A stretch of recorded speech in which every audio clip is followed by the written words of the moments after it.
Hello everyone, welcome back to Readicast channel. And today we'll be discussing a few things on apple cider vinegar, also called as ACV. ACV has earned its name as people think that it helps you to reduce weight, it helps you to burn fat, and things like that. So today I'm here to tell you all a few scientific facts that most of you guys would not know about, and we'll be discussing a few things on how exactly apple cider vinegar is formed and what percentage of acetic acid does it contain, etc. So I hope you guys are excited for this session because I'm very excited to share this information with you guys. So let's start. Now, acetic acid is something that is formed from the fermentation of food products, and this fermentation involves the formation of a bacteria which is called as acetic acid bacteria. Now, the secretion of this bacteria is what forms vinegar. Vinegar is nothing but it's a dilute solution of acetic acid, because acetic acid is a very strong form of an acid. So if you don't dilute it, it will burn your entire system, right? So that is why a dilute form of it is more than enough for your body to handle it. Okay, and all types of vinegar basically contain acetic acid ranging between 5 to 20%, but in the case of apple cider vinegar, it contains somewhere between 4 to 6% of acetic acid. All right, and apple cider vinegar or cider vinegar in general is made out of fruits, fruit juices, grapes, dates, and things like that. Whereas in the case of your normal vinegar, it is made out of pure carbohydrates like grains and molasses and sugar, sugarcane, honey, beetroot, all of these things. Now, coming to the apple cider vinegar part of it, why do you think that it has so many benefits that people really talk about it so much, right? So, apple cider vinegar contains two very, very beneficial things for your body. The first one being organic acids. Now, organic acids like acetic acid, like citric acid, formic acid, lactic acid, a lot of these acids are what are present in apple cider vinegar.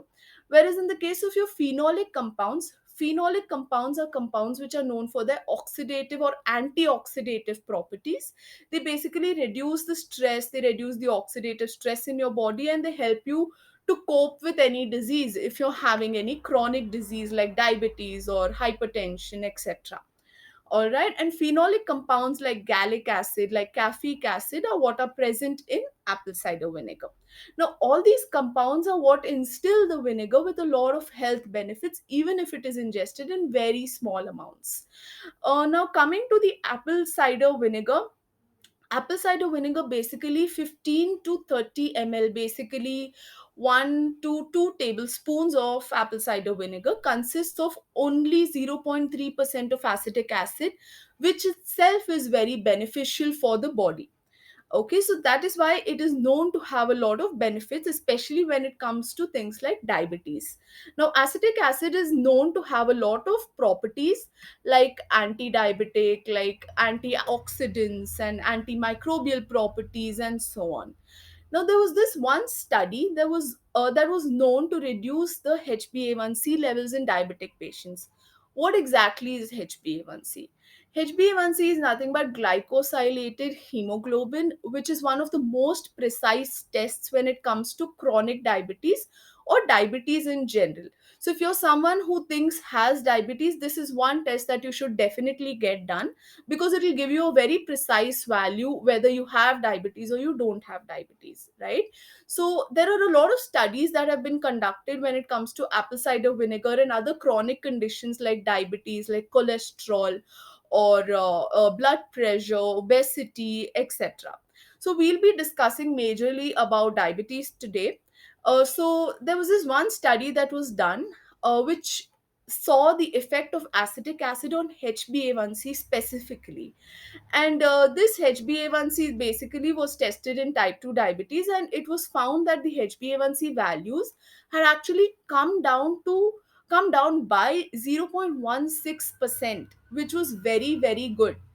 And this was done over a course of 12 weeks. The trial was for 12 weeks, which basically means that you have to be consistent if in case you want to take apple cider vinegar, please be consistent with it, because you will not see the effect in just 1 week or 15 days, right? So it has to be a minimum of 3 months is when you will see the actual results of apple cider vinegar. And apart from this, there were also a few studies which were done on diabetes, wherein the insulin sensitivity was tested. Now the insulin sensitivity is again something that diabetic people do not have. Okay, so that's because the body is not willing to take the insulin, even if the insulin is being produced by the body. So in order to increase the sensitivity of the body to the insulin, that is why apple cider vinegar has played a very important role in a lot of studies when it comes to that. So these were all the benefits that we discussed. Now let's move on to the side effects that apple cider vinegar might have, right? So as I always say, moderation is key. Too much of anything is very bad for you. So just make sure that you do not overdo it, even if you're taking apple cider vinegar, right? So apple cider vinegar, the first very major side effect of it is it might reduce the potassium levels in the body, which is also known as hypokalemia, which is not very good for your heart. Okay, so don't overdo it, especially if you're a heart patient. Just ensure that you either go to a physician or you go to your nutritionist, and make sure that you're taking good advice from them, and then only start taking it. All right. And the second thing is, it also can lead to a lot of erosion in your tooth enamel, which is also not very good. So that is also something that you should keep in mind in case if you want to take apple cider vinegar for a long period of time. And lastly, it can also lead to a lot of throat burn, or a lot of burn in your throat, because of because it's very strong. Acetic acid in general is very strong, right? And a lot of people, especially if you're someone who has gastritis or who has acidity very regularly, or any kind of gut issues, if you're a gut sensitive person, or you have IBS or IBD or anything on those lines, please consider taking the advice of a physician or a nutritionist before taking ACV, just because you're seeing a lot of people having very good results with it, right? Always see a physician or a nutritionist before taking anything of this sort, right? And one last thing, what I would like to say here is, if you're taking ACV, take it in the form of a dressing in a salad instead of taking directly, because not because it's more effective, but only because your body will be able to take it in a much better form without giving you any kind of side effects to it. All right, so these were a few things on apple cider vinegar from my side. And if you guys have any questions or anything related to this or any other topic, please drop in your queries in the comment section. Thank you so much for watching. Happy health to you all.